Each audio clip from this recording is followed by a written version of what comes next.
Hi, welcome to HardReset.Info, dear viewers. In this video I'm gonna show you how to clean your USB charging port on your Oukitel K13 Pro device.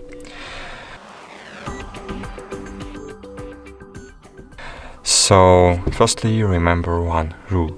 Never use metal objects to clean the connector so as not to damage the moisture protection and the charging mechanism itself. I suggest to use an old toothbrush, which you no longer use.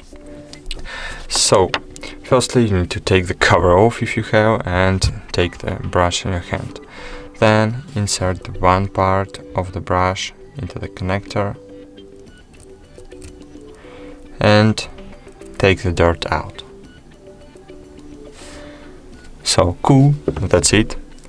Thanks for watching, like this video, subscribe to our channel, and bye. See you.